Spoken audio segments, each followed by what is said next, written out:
Google vient tout juste de sortir le meilleur modèle d'IA pour coder qui n'a jamais été créé, et ce n'est pas une hyperbole.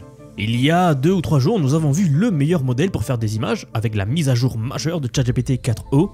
Et maintenant, regardez, non seulement ce nouveau modèle de Google bat tous les autres modèles sur les benchmarks, mais surtout, je l'ai testé en profondeur. Et il est capable de réaliser certaines des démos très connues pour être très difficiles pour les IA. Regardez celle-ci que j'ai réussi à lui faire du premier coup. Voici le test du Rubik's Cube. Un test très connu que nous essayons de faire passer aux IA, voir si elles peuvent le programmer d'un seul coup sans bug. Eh bien, Gemini l'a fait. Je vais vous montrer tout à l'heure comment j'ai fait exactement pas à pas. Puis nous verrons de nombreux autres exemples que j'ai testés en profondeur. Mais regardez celui-ci donc, l'épreuve du Rubik's Cube en 3D.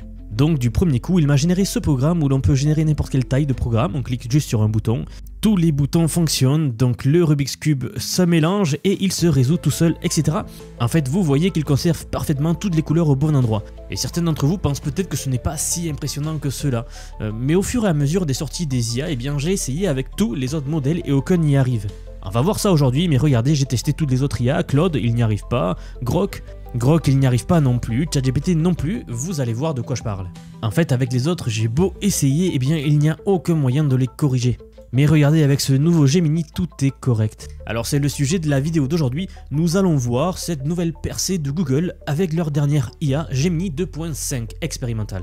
Et en fin de vidéo, comme je vous le disais, je vais vous montrer plein d'exemples d'utilisation de cette IA là. Juste avant de commencer, je vous rappelle que vous pouvez vous abonner pour soutenir la chaîne si vous n'êtes pas encore abonné. C'est une des meilleures façons de soutenir la chaîne et me continuer à proposer ce genre de contenu. Je vous rappelle également que j'ai créé une newsletter, donc une liste de diffusion où je vous envoie des emails en semaine pour que vous puissiez suivre les meilleures actualités technologiques quand vous n'avez pas trop de temps ou que vous êtes pressé. Bien, et ceci étant dit, commençons la vidéo. Donc pour commencer, on va regarder leur blog post où ils annoncent la sortie de ce nouveau modèle-là. Bien sûr, Gemini 2.5 Pro expérimental, c'est un modèle de réflexion qui vient d'être lancé il y a quelques jours. Et c'est vrai qu'avec la sortie de ChatGPT, avec DeepSeek V3, les nouveautés sur Optimus, eh bien je n'avais pas eu trop le temps de me poser, de le tester pour vous. Mais il faut dire qu'il est juste bluffant, vous allez voir. Il est disponible dès maintenant sur Google Gemini si vous avez un compte. Et il s'est immédiatement classé numéro 1 donc dans le LLM Arena, qui est un classement essentiellement basé sur les votes humains, donc ceux que les humains préfèrent à l'aveugle. Donc regardez, voici Gemini 2.5 Pro qui bat facilement, qui est Grok 3 Preview, 1443 points d'Elo. Comme je l'ai déjà dit, c'est un autre modèle de réflexion, ce qui signifie qu'il produit beaucoup de tokens dans sa phase de réflexion. Donc il va réfléchir avant de répondre, pendant qu'il continue d'essayer différentes choses. Il va réfléchir à différentes solutions possibles au problème et vous donne finalement le résultat. Vous le savez je pense, mais ces modèles de réflexion se sont avérés beaucoup plus capables en matière de codage, de raisonnement, de mathématiques, de logique. Des choses en fait qui essentiellement ont une réponse oui ou non.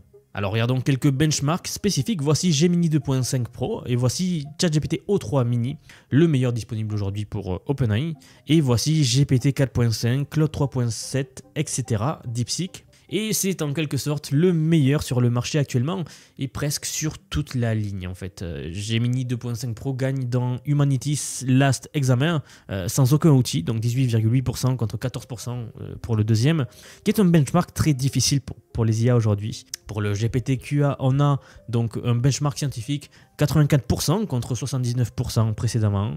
Voici le benchmark Amy 2025, donc 86,7% contre 86,5%. Il l'emporte de justesse. Mais pour le Amy 2024, eh bien, c'est 5 points de plus que O3 Mini, ce qui est assez impressionnant. Et donc voici deux benchmarks qui montrent en fait une évaluation sur le contexte de cette IA et il obtient des scores assez incroyables, incroyablement bons du moins jusqu'à 1 million de tokens. Oui, ce modèle dispose d'un contexte d'1 million de tokens. Et pour ceux qui ne le savent pas, voyez le contexte d'une IA, un peu comme la mémoire vive on va dire, c'est la capacité, la quantité totale de texte qu'il va pouvoir ingérer pour vous répondre. Donc 1 million de tokens c'est beaucoup, c'est comme si vous lui donniez plein de livres et qu'il avait tout ça en tête lorsqu'il vous répond. Donc non seulement il est incroyable en codage, ce que je vais vous montrer en direct tout à l'heure, mais vous pouvez intégrer une quantité massive de code dans une seule fenêtre de contexte ici, et c'est ce qui le rend vraiment puissant aussi. J'ai hâte de le tester avec le vibe coding, je vais essayer de l'intégrer à mon workflow et je vous en ferai une vidéo je pense. Alors voici ce qu'ils nous disent justement sur les performances du codage. Je cite, nous nous sommes concentrés sur les performances de codage et avec Gemini 2.5 nous avons réalisé un grand bond en avant par rapport à 2.0. Avec d'autres améliorations à venir. Ce modèle excelle dans la création d'applications web visuellement convaincantes et d'applications de code agentique, ainsi que dans la transformation et l'édition de code. Très impressionnant, donc sur le papier et les benchmarks, il est soi-disant très bon. Alors maintenant on va passer à la partie où je vais tester tout cela pour vous. Et tout d'abord je vais vous montrer comment j'ai fait le Rubik's Cube que vous avez vu en intro. Vous allez voir si ça a été super simple. Du moins avec cette IA car ça fait longtemps que j'essaye de le faire avec les autres. Voilà, donc là j'ai le prompt que j'utilise pour essayer de faire passer cette épreuve à toutes les IA. Donc je veux que tu me crées une application web interactive qui simule un Rubik's Cube, un 3D, etc. Bon, on va passer des détails techniques, mais en gros j'explique à l'IA ce que j'attends dans le code qu'il va me générer. Alors une petite remarque, ce prompt là je l'ai fait générer à ChatGPT, c'est une technique que j'utilise fréquemment. J'utilise l'IA pour créer des prompts avant de leur donner leur prompt. C'est quelque chose que j'ai noté qui améliore grandement les sorties des IA, donc je vous invite à tester si jamais vous ne connaissiez pas cette technique. Donc voilà, j'ai essayé de passer ce prompt là sur Claude, donc vous voyez ici que je lui ai donné le prompt, je l'ai mis en mode réflexion, je l'ai laissé réfléchir, et il m'a donné à droite, vous voyez la sortie du code qui ne marche pas, vous voyez, il n'y a rien en fait qui se passe, aucun bouton ne marche, le menu il n'y a rien, et en bas on a des erreurs. Alors j'ai essayé de lui faire corriger en lui répondant « ceci ne marche pas, ceci ne marche pas ». Il m'a fait plein d'itérations, ça n'a jamais marché en fait. Donc je me suis dit je vais passer sur Grok. Donc direction la plateforme de Grok, je lui mets le même prompt. Donc voilà, il me donne une sortie également. Lorsque je clique sur aperçu pour lancer le code, eh bien vous voyez que pareil, il ne se passe rien. Je lui demande de générer, de résoudre, il n'y a pas de menu, il n'y a rien qui se passe. De la même façon, voilà, je lui dis l'écran est vide, il essaye de résoudre. Bref, ça ne marche pas non plus. J'ai essayé pareil avec ChatGPT, ça ne marche pas. J'ai essayé avec DeepSeek, ça ne marche pas. Et c'est là que pour tester ce nouveau modèle, donc je me suis rendu sur Gemini, la plateforme de Google. J'ai rentré pareil le même prompt. Il m'a donné donc un code. Juste une remarque, la plateforme de Google ne possède pas de visualisateur, donc on ne peut pas lancer le code directement depuis le site. Mais ça franchement c'est un détail, si vous ne savez pas trop coder ou comment ça marche, il vous explique exactement comment lancer ce code sur votre ordinateur. Bon, peu importe, passons les détails. Mais lorsque j'ai lancé ce code là, voici le résultat que j'obtenais. Donc enfin une application qui est capable de lancer ce test là du Rubik's Cube. Alors à première vue, eh bien, tout a l'air carré, c'est un mauvais jeu de mots. Et on va tester, voir si cela marche. Si je clique sur, par exemple, mélanger, voilà, et il réussit très bien. Si je clique sur résoudre, eh bien, il résout le cube, comme vous voyez. Alors est-ce que les différentes tailles marchent? Je vais essayer de lui mettre une taille de 9, par exemple, de générer un cube. Donc effectivement, il me génère ça. Je clique sur mélanger. Là, forcément, c'est beaucoup plus long puisque c'est un problème combinatoire. Plus vous augmentez les cubes et plus il va être difficile de le résoudre. Et si je clique sur résoudre, eh bien, ça prend un petit moment, mais ça a l'air de fonctionner, on dirait. Et voilà le travail. Donc c'est franchement impressionnant. C'est la seule IA qui à ce jour a réussi à passer cette épreuve. Donc c'est un grand pas, honnêtement. Ce problème-là est très difficile en one-shot prompting normalement. Et c'est Gemini donc qui début avril 2025 a résolu ce problème-là. Et pour tester encore plus loin ses capacités, on ne va pas s'arrêter là. Ce que je vous propose de faire, c'est de tester en direct avec vous un prompt pour créer le jeu Snake. Donc ça aussi, c'est un exemple très connu dans le monde de l'IA. C'est un peu le Hello World de la programmation. Donc ce que l'on fait tout le temps lorsqu'on veut tester des IA, tout le monde fait pareil. Donc on va faire ça et voir ce que Gemini peut nous proposer. Alors c'est parti, bien sûr, on va sur Gemini. Et comme tout à l'heure, eh bien j'ai créé un prompt en fait prêt à l'emploi pour faire un Snake. Sachant que j'ai utilisé la même méthode que tout à l'heure, c'est-à-dire que je me suis aidé de ChatGPT pour faire ce prompt. J'utilise l'IA pour m'aider à utiliser l'IA. Alors, je lui envoie tel quel. Je fais bien attention d'avoir sélectionné 2.5 Pro expérimental. Et on va voir le résultat après un petit moment de réflexion. Et comme toutes les IA, on peut bien sûr voir sa chaîne de raisonnement ici. Ce à quoi il était en train de penser pour arriver à réussir à faire le résultat. Voilà, alors il a fini, je vous ai épargné le temps de chargement bien sûr, mais j'ai compté, ça m'a pris 1 minute et 10 secondes. Il ne reste plus qu'à tester le code, je le copie, je l'enregistre bien sûr dans mon fichier Python. Et ça encore une fois, si vous ne savez pas faire, il suffit de demander à Gemini comment l'ouvrir, comment l'exécuter, il va très bien vous dire très facilement comment faire. Et donc lorsque je lance le logiciel, eh bien voici le résultat. Nous avons un Snake effectivement avec des effets ici, vous le voyez, hop. Bon, j'ai touché le mur bien sûr, mais il y a bien un menu avec un Game Over comme vous voyez. Je vais essayer de voir s'il a pris en compte les effets spéciaux. Donc si je prends, voilà, vous voyez, il a inversé mes contrôles. Donc ça fait n'importe quoi, je n'arrive pas à jouer. Mais il a bien réussi. Si je clique sur Q, Voilà, le jeu sort, donc tout a l'air de bien fonctionner. Vous avez vu, ça m'a pris 1 minute et quelques secondes et on obtient ce genre de choses, de résultats. C'est assez incroyable quand je pense aux premiers tests que l'on a fait passer aux IA qui nous faisaient des snakes un peu basiques. Et bien maintenant, du premier coup, on peut vraiment avoir quelque chose de cool. Donc voici d'autres tests que j'ai fait passer à Gemini. Regardez par exemple, je lui ai demandé de recréer le site web de Twitter en un seul fichier HTML. Cherche à quoi ressemble Twitter pour t'en inspirer et pas plus. Je ne lui ai demandé que ça. Voilà, il a fait quelque chose, il a fait un fichier HTML. Donc ça c'est ultra simple à ouvrir. Pareil, en 1 minute à peu près. Voici ce qu'il a fait. C'est une bonne approximation de Twitter, donc X aujourd'hui, le réseau social. Bien sûr, aucun bouton n'est fonctionnel, hein, c'est pas le but. Le but, c'est vraiment d'avoir la même apparence pour pouvoir recréer le style, du moins. Donc c'est vraiment impressionnant quand vous vous dites que tout cela a été fait en 1 minute du premier coup. Donc on a fait une page web, du moins un style de page web comme ça. Il a mis des exemples ici, comme vous le voyez. Tendance à parier. Vraiment très impressionnant et c'est pour ça que j'ai très envie de le tester dans le vibe coding avec Windsurf, le logiciel qui permet de faire du vibe coding.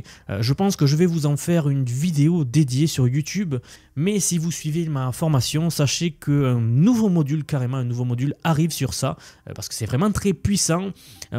Ça permet en fait aux gens qui n'ont jamais programmé ou alors qui ont vraiment des notions de faire des choses assez dingues. Donc je me dois de vous faire un module dédié sur ça, 5 à 10 leçons sur le vibe coding, mais ça on en reparlera dans la formation.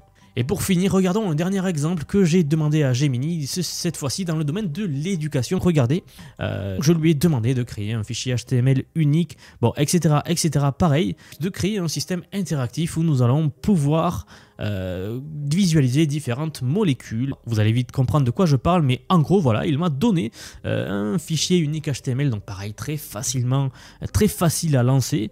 Cette fois-ci, il a mis un peu plus de temps, puisque le code est un peu plus long, il a mis 2 minutes à peu près.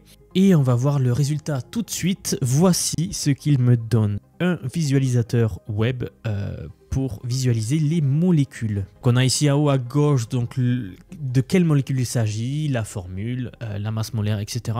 On va tester, voir si les boutons marchent bien. Si je prends molécule de méthane par exemple, voilà, on voit que tout marche bien. Si j'en prends une autre, ammoniac, parfait. Dioxyde de carbone, parfait. Sachant que dans le prompt, je ne lui ai pas demandé de certaines molécules particulières. Je lui ai dit d'en prendre 4 au hasard, en fait, celles qu'il veut. Il a pris des molécules assez communes. On va tester, voir si tous les boutons marchent. Donc si j'augmente la température, ça éloigne les atomes entre eux, très bien. Si je modifie le facteur de liaison, bon, ça c'est plus visuel qu'autre chose. La vitesse, voilà, regardez, la vitesse de vibration, ça les fait vibrer plus ou moins. Si je prends vitesse de rotation, bon voilà, pareil. Si je le mets à 0, est-ce qu'il s'arrête? Oui, ça arrête la molécule, très bien. Taille des atomes. On enlève ou on affiche les symboles.